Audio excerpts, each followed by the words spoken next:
Bismillahirrahmanirrahim. Assalamualaikum warahmatullahi wabarakatuh.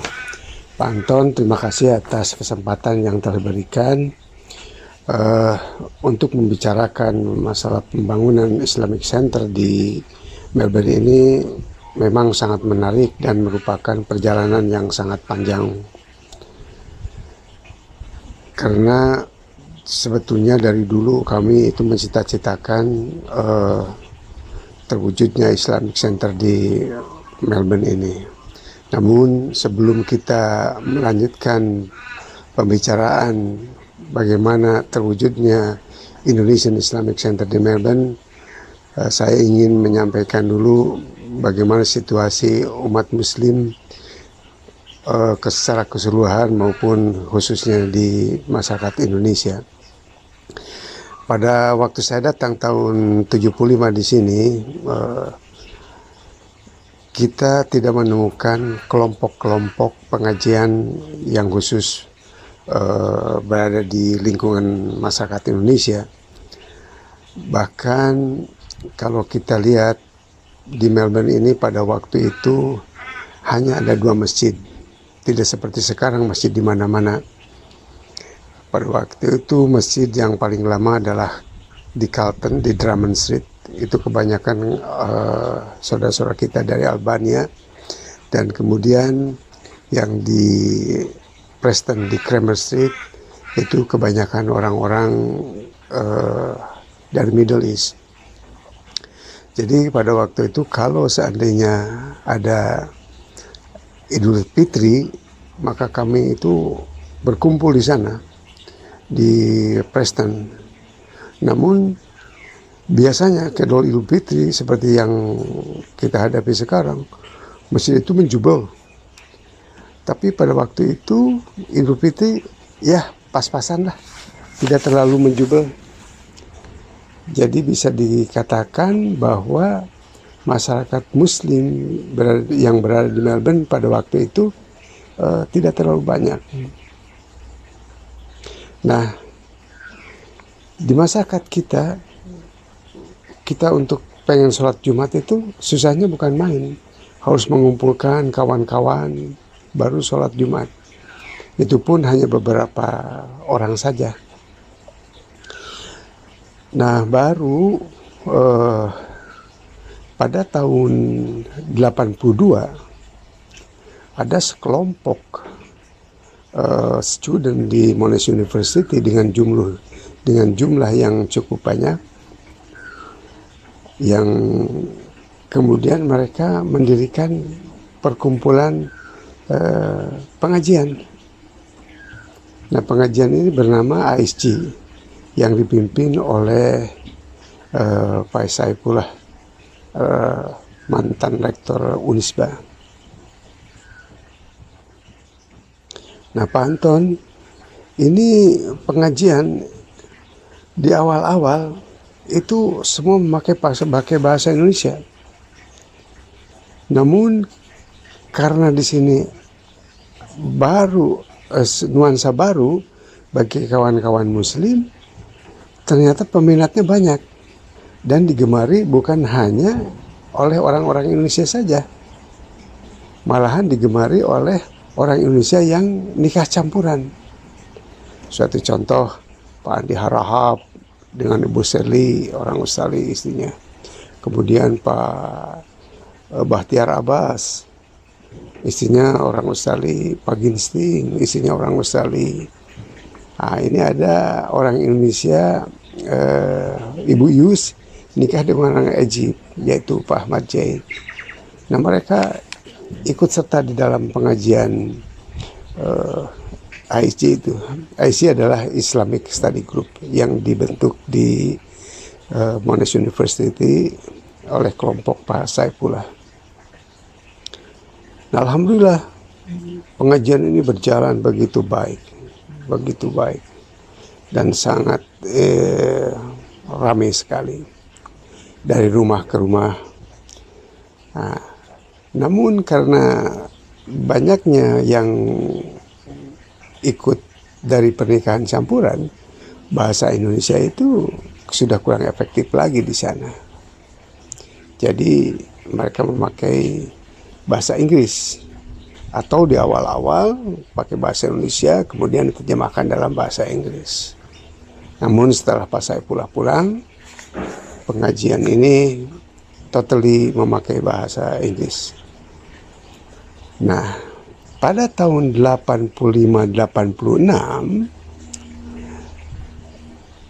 setelah kelompok Pak Saifullah pada pulang ke Indonesia setelah selesai studinya, datang lagi rombongan baru yang dipimpin oleh Pak Bambang Panowo.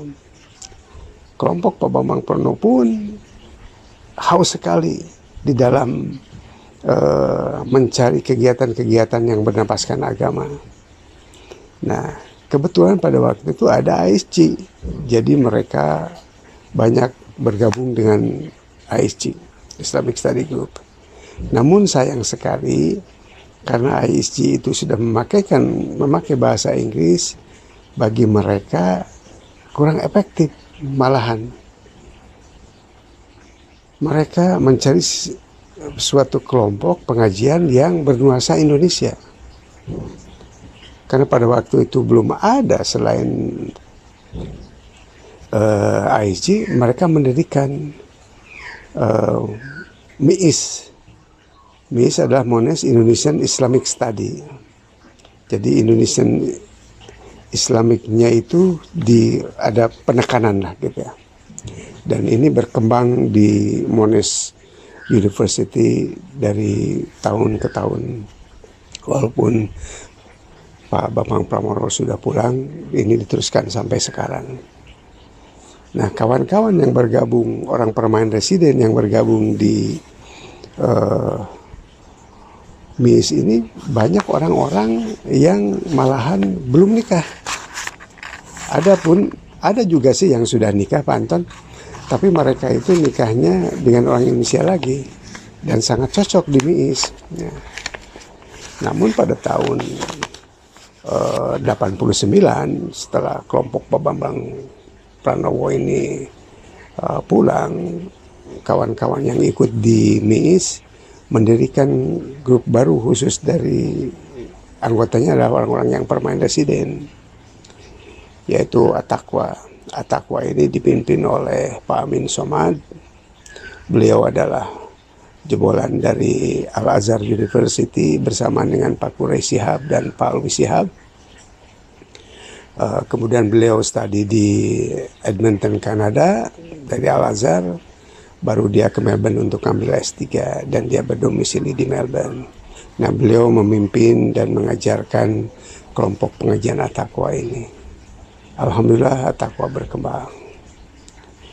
Nah, terus di daerah barat, daerah Laperton, itu ada grup yang dinamakan SAS, Grup Sulit Air Sepakat. Mereka sudah lama ini kan pengajian, tapi pengajian ngaji Al-Quran yang dipimpin oleh Kak Anas sendiri dan adiknya Pak Buyung. Oh, iya. Nah, ini dengan gigihnya Kak Anas ini mengasuh kelompok SAS ini, karena di samping keluarga Kak Anas ini banyak juga satu daerah. Jadi beliau pengen melihat suku dari SAS ini senantiasa memperhatikan agama Islam. Nah, Pak Anton, itu kan SAS ini dibangun oleh orang-orang permain residen. Jadi sekarang sudah ada 2 yang permain residen itu, yaitu di daerah Southeast At-Taqwa dan di daerah barat yaitu SAS. Nah, si MIIS ini tetap mengadakan kegiatan, karena alhamdulillah pergantian student setelah kelompok Bambang Pranowo itu pergi, datang lagi grup baru dengan jumlah yang cukup banyak. Nah, kami sering mengadakan pengajian gabungan dengan kawan-kawan di MIS, karena sedaerah South sama Southeast itu samalah ininya, apa namanya, lokasinya gitu lah. Nah, tahun 94 itu di Melbourne Uni itu muncul pengajian baru, yaitu pengajian Melbourne Uni, dan kemudian berubah menjadi pengajian Pep Brunswick, pengajian Pep Brunswick. Nah, ini dipimpin oleh Pak Astu Unandi dan juga Pak Buhari Daud. Sebetulnya sebelum mereka ada, itu ada kelompok pengajian kecil di sana, itu di Melbourne Uni itu, yang dipimpin oleh Pak Ari Lewis. Pak Ari Lewis ini dulu orang tuanya duta besar di Amerika. Nah, beliau hanya sebentar saja di Melbourne. Setelah beliau pulang, pengajian ini berhenti dan kemudian dilanjutkan oleh Pak Astu Unandi dan Pak Buhari Daud. Nah, di daerah utara juga, di daerah Ratop University, muncul pengajian baru yang dinamakan pengajian Lathrop University. Ini Pak Anton dipimpin oleh Pak Nur Rahman, Pak Sunarpi, Pak siapa lagi itu, Pak Sopwam dari Semarang. Wah, ini luar biasa pengajian Lathrop ini pada waktu itu. Jemaahnya begitu banyak, dan juga ada kawan-kawan permanen residen ikut juga di sana. Nah, di tengah-tengah kota sekitar RMIT itu ada grup baru yang disebut pengajian YIMSA.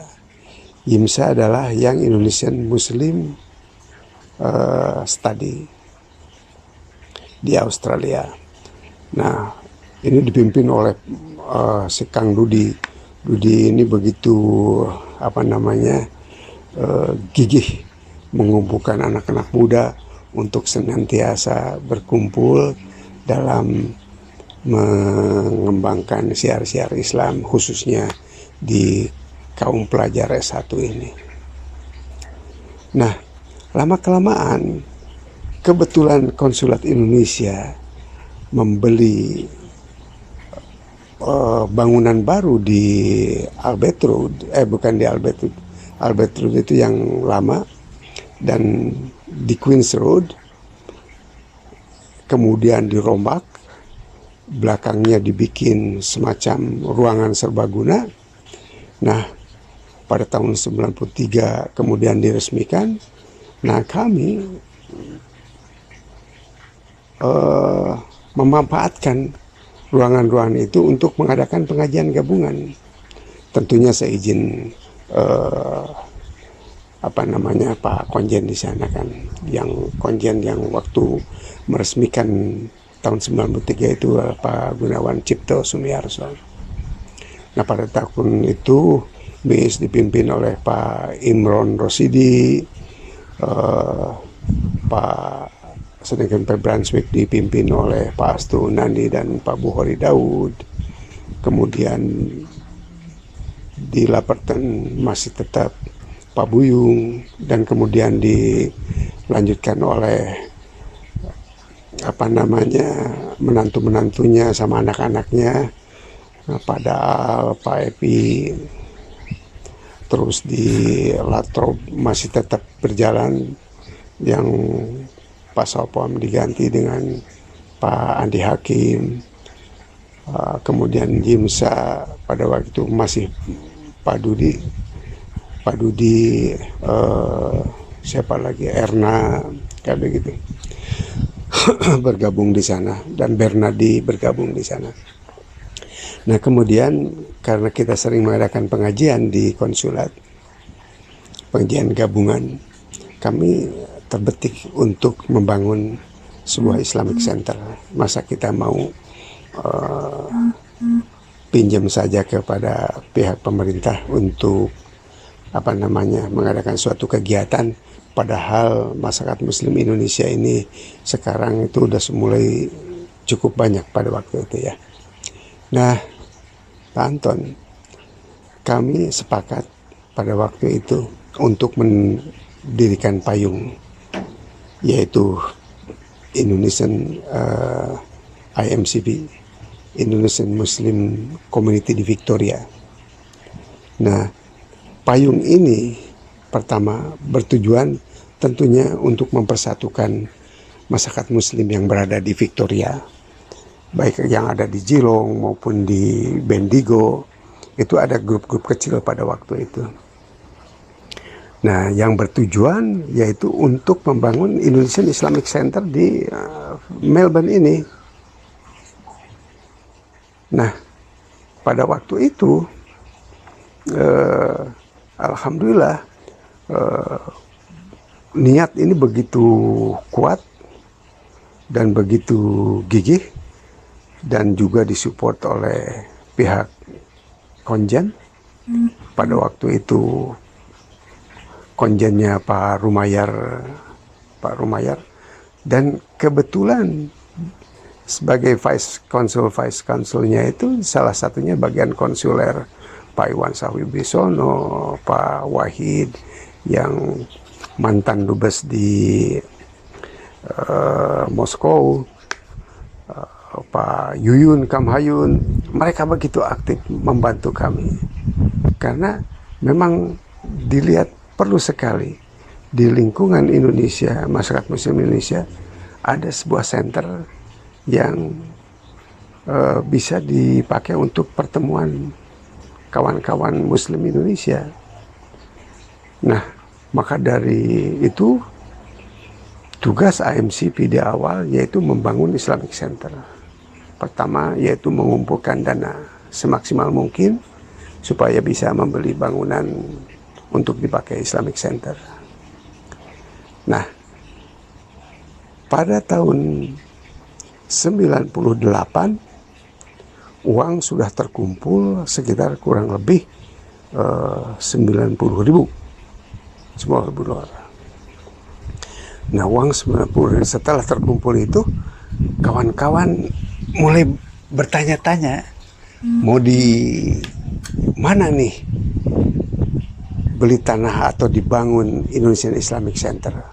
Tentu saja kawan-kawan dari Southeast pengennya Islamic Center itu di daerah Southeast, dan kawan-kawan dari Laperton pengennya Islamic Center itu di daerah barat.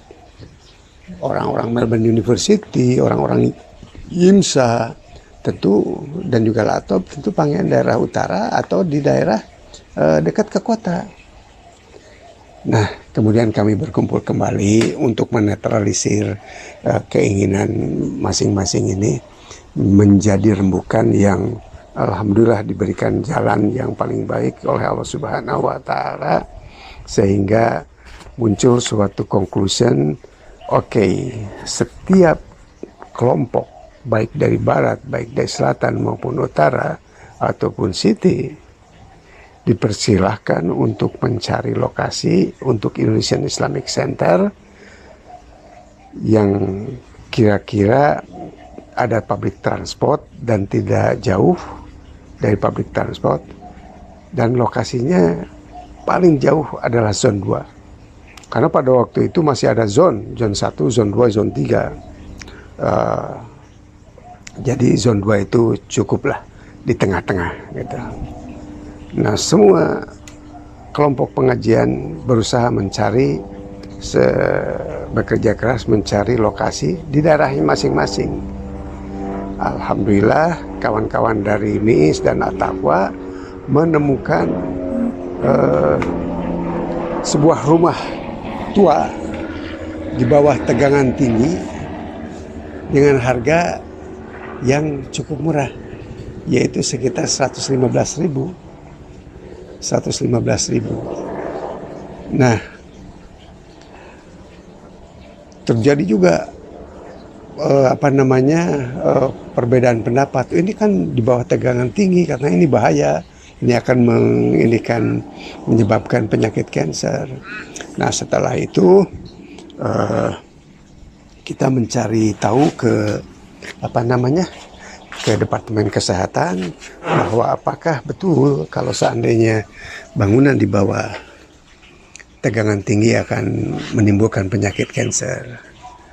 Tapi hasilnya tidak signifikan, dan juga kan kalian ini tidak tinggal di sana, ini hanya di sana itu kalau berkumpul, jadi sebetulnya tidak menjadi masalah. Akhirnya rumah itu dibeli dengan catatan subject to approval by City Council. Nah, pada tahun 99 perizinan keluar dari City Council di Cheltenham pada waktu itu, karena Westall itu termasuk City Council-nya di Kingston City Council. Nah, kemudian bangunan lama itu kita pugar bersama-sama, Pak Anton. Kita pugar bersama-sama, baik dari Laperton, baik dari Brunswick, dari Melbourne Uni, maupun Latrobe University datang ke sini, membongkar bata-bata yang tidak diperlukan, bangunan-bangunan yang diperlukan, tanaman-tanaman ditebang, dibersihkan. Itu hampir tiap weekend kita bekerja keras untuk membersihkan bangunan itu sampai kepada stage di mana pemugaran harus selesai, dan nanti selebihnya akan dimulai dengan pembangunan. Nah, kita mencari ada pada waktu itu orang Indonesia, dia itu bisa bekerja sama dengan builder. Nah, kami udah bikin kontrak dengan mereka, mereka mau membangun Indonesian Islamic Center itu, dan alhamdulillah mereka begitu antusias. Namun sayang, di perjalanan mereka hanya janji-janji saja bahwa yang 3 bulan lagi akan dimulai, ternyata pada waktunya tidak, dan mereka minta diundurkan sebulan lagi. Kita kasihkan sebulan lagi untuk dimulai. Nah, udah sebulan mereka meminta lagi. Akhirnya kami berembuk dengan pihak pimpinan, yaitu pada waktu itu pimpinannya Pak Yuyun Kamhayun. Pak Yuyun mengatakan mungkin ini lebih baiknya ini jangan sampai diambil lah, ini nggak benar nih, kita cari builder lain. Susah sekali mencari builder yang mau mengerjakan sampai lock-up stage itu. Akhirnya kebetulan ada builder yang mau mengerjakan, tapi kita kerjakan plumbingnya dulu. Akhirnya mereka mengerjakan plumbing. Setelah plumbing selesai, barulah ke atas. Namun sayang, ini pun putus di sini saja. Biasa pengen ada tambahan yang harganya tidak terjangkau.